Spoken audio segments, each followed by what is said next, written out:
Welcome to MTV news. మీ గలమే మా ఆయుధం. బీసీ సోదరులకు బీసీ పెద్దలకు అందరూ కూడా పేరు పేరున నమస్కారం తెలియజేస్తూ ఈరోజు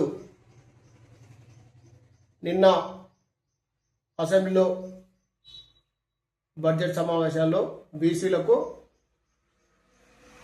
3 లక్షల కోట్ల చిల్లరకు గాను 11,000 కోట్ల రూపాయలు బీసీల అభివృద్ధి కొరకు కేటాయించడమైనది. మరి గతంలో కూడా 25-24లో కూడా 20,000 కోట్ల రూపాయలు కేటాయించడం జరిగింది. అంటే గతంలో 3 లక్షల కోట్ల చిల్లర, మళ్ళీ ఇప్పుడు 3 లక్షల కోట్ల చిల్లర, మొత్తం కలిసి 7 లక్షల కోట్ల రూపాయలకు మరి బీసీల వాటా కామారెడ్డిలో సీఎం గారు 42% రిజర్వేషన్ చేస్తా అని మాట్లాడు. మరి 42% రిజర్వేషన్ కోర్టులో ఉంది, సుప్రీంకోర్టులో ఉంది, సీలింగ్ యాక్ట్ అని మాట్లాడతారు కదా.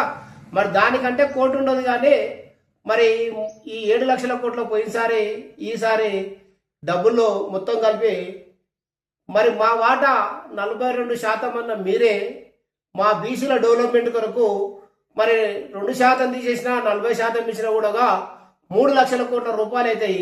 కానీ మీరు 2 సంవత్సరాలకు గాను 30,000 కోట్లు 32,000 కోట్ల రూపాయలు ఇచ్చి చేతులు దులుపుకొని మరి బీసీలు సగవాటా అన్నారు 50%. మరి 4 కోట్ల జనాభాలో 2 కోట్ల జనాభాలో మరి మా వాటా 3 లక్షల కోట్ల 50,000 రూపాయలు రావాలి, 50 కోట్ల రూపాయలు రావాలి. మరి ఫోన్ అవన్నీ చేసినా కూడా 3 లక్షల కోట్ల రూపాయలు రావాలి. కానీ మా బీసీ సోదరులు కూడా ఒకసారి ఆలోచన చేయండి. ఆరు కృష్ణయ్య కావచ్చు, జాదుల శ్రీనివాస్ గౌడ్ కావచ్చు, తీన్మార్ మల్లన్న కావచ్చు, ఎర్ర సత్యనారాయణ కావచ్చు, ఇంకా కుల సంఘ నాయకులు చాలా మంది, మేము బీసీ నాయకులం, బీసీ రాష్ట్ర అధ్యక్షులను పెట్టుకున్న బీసీ నాయకులు సోయి తెచ్చుకొని ఒకసారి తెలుసుకోండి.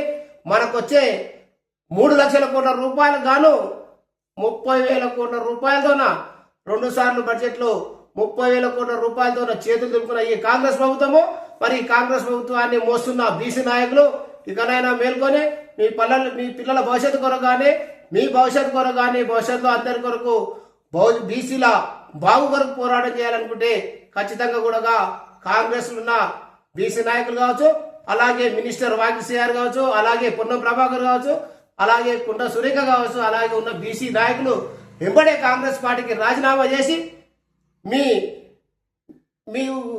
బీసీల మీద ఉన్న ప్రేమ మీరు ప్రకటించుకొని మా బీసీలకు 3 లక్షల కోట్ల రూపాయలకు 32,000 కోట్ల రూపాయలు ఎట్లా ఇస్తారని చెప్పి మరి మీ పార్టీని నిలదీసి బీసీల కొరకు న్యాయం చేయాలని చెప్పి బీసీ మంత్రులను కోరడం జరిగింది.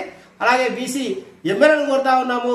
ఖచ్చితంగా కూడా ఈ బీసీ నాయకులు పెద్దలు మొత్తము ఎవరైతే హైదరాబాద్లో మేము బీసీల కొరకు పోరాటం చేస్తా ఉన్నాము, 50 నుంచి 40 నుంచి 20 నుంచి 10 నుంచి 30 నుంచి ఉద్యమం చేస్తున్నా అన్న నాయకులు మొత్తం కూడా ఇకనైనా మేల్కొని బీసీల కొరకు పోరాటం చేసి మన బీసీల వాటనే ఇయ్యరు కాబట్టి మరి బీసీ నాయకులంతా ఏకతాటిపైకి వచ్చి మరి బీసీల బలము, మరి మీరు అంటా ఉంటారు మన రాజ్యం రాలంటే మన రాజ్యం ఎట్లా వస్తుంది, ఎలక్షన్లప్పుడు అదే పార్టీల దానికో ఈ సంచులు చాపి జోలెలు అడుకొని వస్తూ ఉన్నారు. కాబట్టి అట్లా రాదు, జోలెలు అడుకుంటున్నారు అని చెప్పి వాళ్ళు మనకు ముష్టిగా బిచ్చం వేసినట్లు 30,000 కోట్లు 3 లక్షల కోట్లకు 30,000 కోట్లు వేస్తే మన బిచ్చాల కంటే అన్యాయం ఉన్నది. కాబట్టి ఇప్పుడు బిచ్చారంటే కూడా సాగించలేరు. మరి మనకు అంత ఘోరంగా ఉంది కాబట్టి బీసీల పరిస్థితి. ఇకనైనా బీసీ నాయకులు, అలాగే బీసీ ఎమ్మెల్యేలు కావచ్చు, బీసీ మంత్రులు కావచ్చు, ఇకనైనా మేలుకొని బీసీల కొరకు పోరాటం చేశారని చెప్పి ఆశిస్తా ఉన్నాను. మరిన్ని తాజా వార్తలకై మా ఎంటీవీ న్యూస్ ఛానల్ను సబ్స్క్రైబ్ చేసుకోండి. మీ మహేష్. ఎంటీవీ న్యూస్, మీ గలమే మా ఆయుధం.